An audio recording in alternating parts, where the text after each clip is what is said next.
Hello, I'm Taylor, and this is the first video of a new series discussing games which kept me interested in gaming as time has passed on there.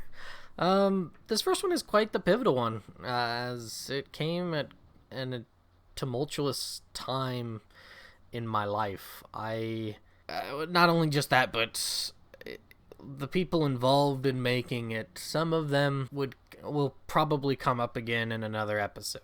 But this time in my life, I was moving in from 6th to 7th grade, so it was the summertime around then, and I had a wretched wretched 6th grade. It was terrible. It was not fun. I was kind of seen as the one that you picked on all the time, and you just kind of, that was the thing to do. You picked on Taylor, or you just completely ignored him. Those were your two options then, and it I really didn't like it. So a lot of times I would just end up skipping school. I mean, there was a point in time during 6th grade where because my mother would leave, and then I would walk to school. And so there was a point in time where during that year, where I, for a week, would leave late, get there late, and then, whatever. Or I had the audacity to, go to school at lunchtime, eat lunch, and then just go back home. Like, I would sneak out, and it was like these super secretive missions, because I lived in a smaller town. It's a lot bigger now, but I lived in a small town, so it wasn't like it wasn't that far, so it didn't need to trek miles upon miles upon miles, but it wasn't like it was right there. I lived in a fairly public area, so I needed to be sneaky, otherwise they would know I was being truant. So, so I did that, and after 6th grade, things happened, and we were moving, and for me, this was the first time consciously, and even to this day I don't remember anything before that I moved, because I was born in Texas, so, well, not so, but I was born in Texas, and I honestly do not remember anything about it. If you want to know, the where I was born is the what's the No Country for Old Men. If you've seen that movie, I was born in Del Rio. And so don't remember anything about it. I have one really, really, really vague memory of a house with pictures on the wall in a hallway. However, I've been told that was where my grandparents lived when they were in Arizona. So I honestly have no recollection of it, so I don't remember my move when I think we were about 3 or 4 back up north. So for me, this was the first time I was moving. We were moving in with somebody, and my mother and this individual, they had a relationship. This other individual had a kid from a previous marriage, and so there were games that he had, and he was really, really cool guy.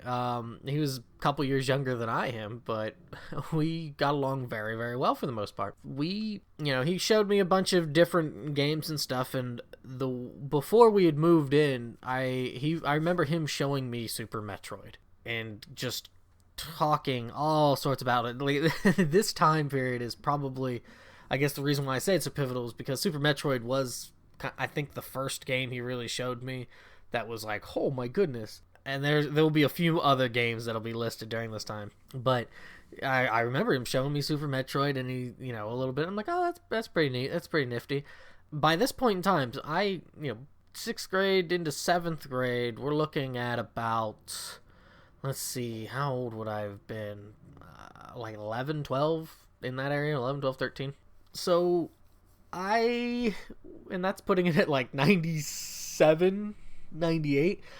I'd never had a Super Nintendo. I only had played regular Nintendo games, and by the time I'd finished up with 6th grade and everything, I was pretty much had played out all the games that I had.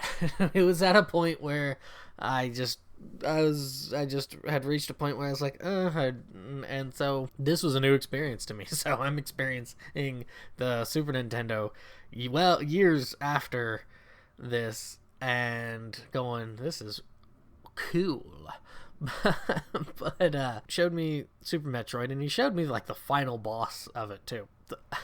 There were no, thank you Furnace for kicking on while I'm recording. Anywho, there was no like spoiler alert or anything. He's just like, check this shit out, and it was awesome. I was really, really interested in it. And so when, I want to say it wasn't too horribly much later after that, maybe a month at most, we moved in, and so I kind of sunk my teeth into that game. There were a few others too, but I really liked the aspect of the exploration and trying to find different hints and stuff, and then being told by I refer to him as a brother, but being told by this new brother of mine that there's the time that you have to beat it in and the percentages, and then being told by his father and his uncle that they'd gotten these times and these percentages, I was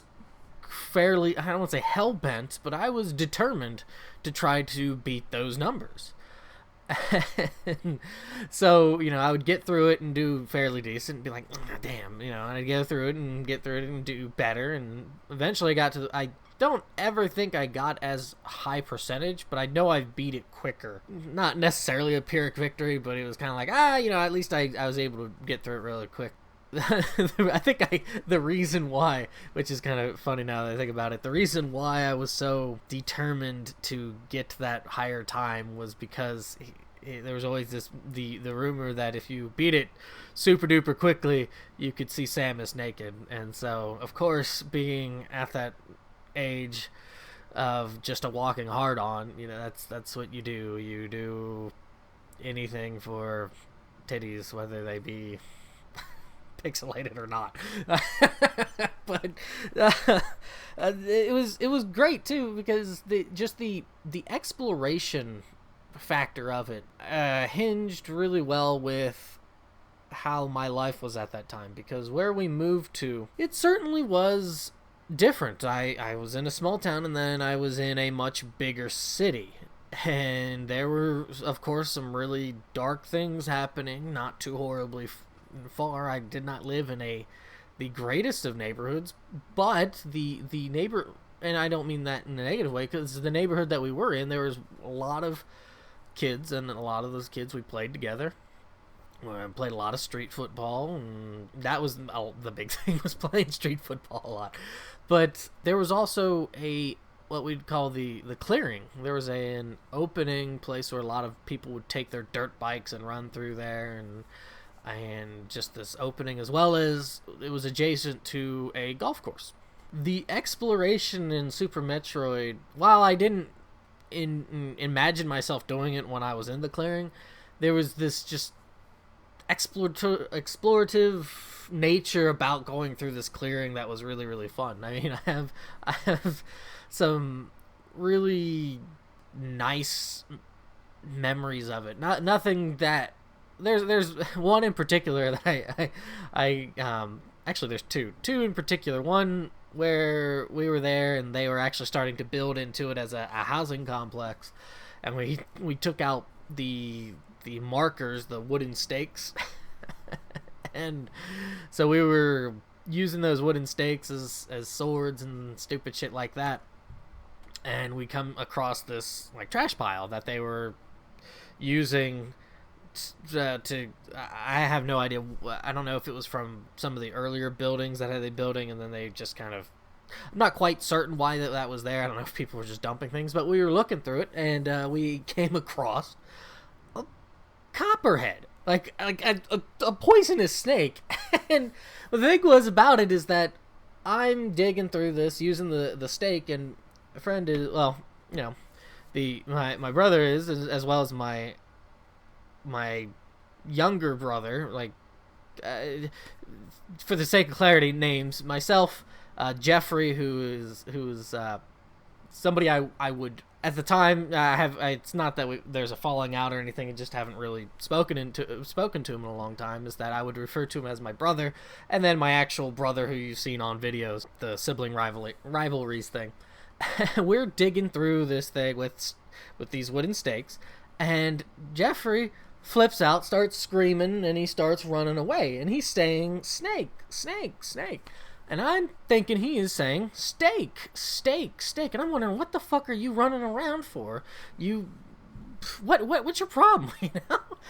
And then eventually I lift open this carpet, or this rug, and there's this copperhead. And it's like, you know, it does this little hiss thing. And I'm like, shit, snake, snake. And I run over to him and stuff. And the idiots that we decided to go back and kill the snake. Now, of course, that is really, like, I look back on that, and I don't, like, me personally, I'm not really a violent person, but I don't know why we had it in our heads to be like, yes, let's go kill this snake.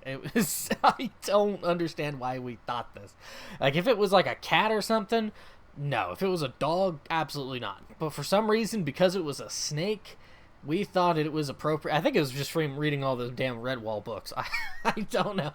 But we went back and we killed the copperhead with wooden stakes. Now, I think back on that from time to time and think how fucking retarded we were that we did that. Because, you know, just one screw up and we're dead, you know? So, but, you know, but it was those kind of things that, dangerous as they were, that, because, you know, who knows in the clearing what kind of weirdos pop out too. We didn't really come across any, but you know, that's the, I guess, the chances you take when you go out adventuring. But I don't know, that was, for me, the Super Metroid came at a time when I was actually having a good time, not only socializing, because I'm not really a social person, and this has kind of come up a bit here and there as of late with just people and stuff through Facebook and elsewhere, where it's just like, I'm not really a social person. I know it might sound kind of weird because I'm doing videos and stuff, but because I grew up the way I did, I have kind of found more solace just, you know, being on my own, doing my own sort of thing. So this game came at a time when I had gotten to the point where the animosity that I had towards people had subsided, and I was just like, well, fuck it, I'm just gonna do my own sort of thing. So playing as Samus, you know, as watching, you know, as I'm watching her go through these things as I'm playing the game, I identified with that, because to me it is just like, that's just how my life had been. It's just this solitude of just going through life and not really having much help with a lot of things. And that's not to say that, you know, my family didn't love me or anything like that. I had plenty of family love that, but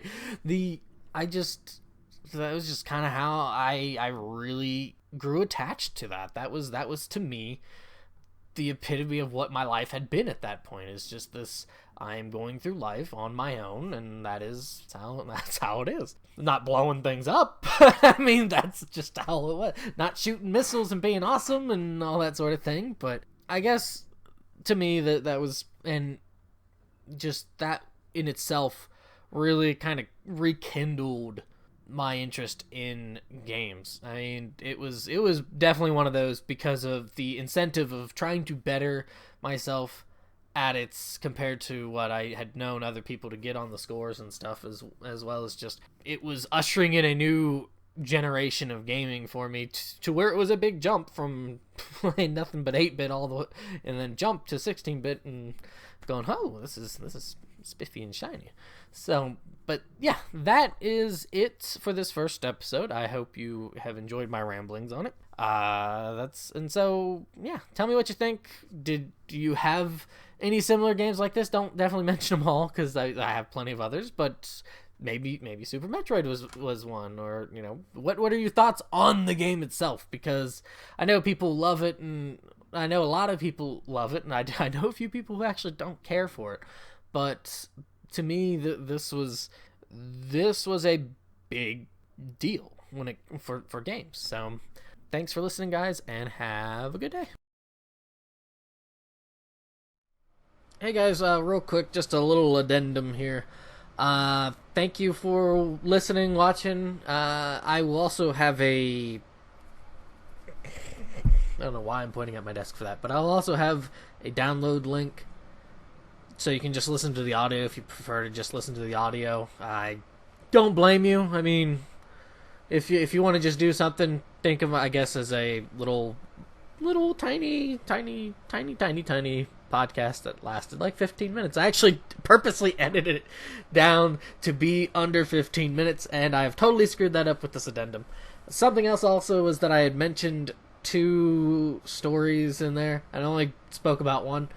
The second one didn't have anything to do with Super Metroid, so I just kind of left it off. But it had to deal with Pokemon cards, January weather, and falling into a creek, which that was a whole lot of fun. That's another one of those instances of how am I still alive kind of thing.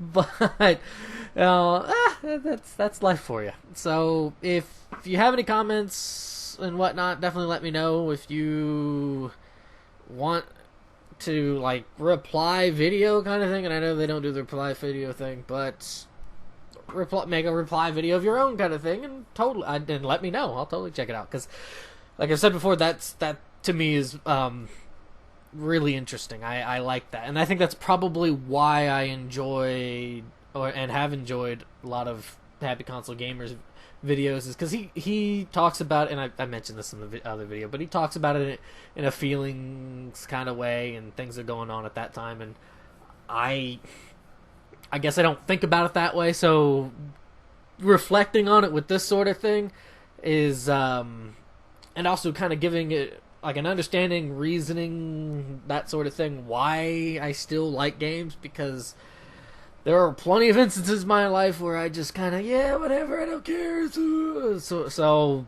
yeah. Yeah. So thanks for watching. Have a good day. Enjoy whatever it is you're doing today, as long as it's nothing too mischievous. So, all right, have a good one.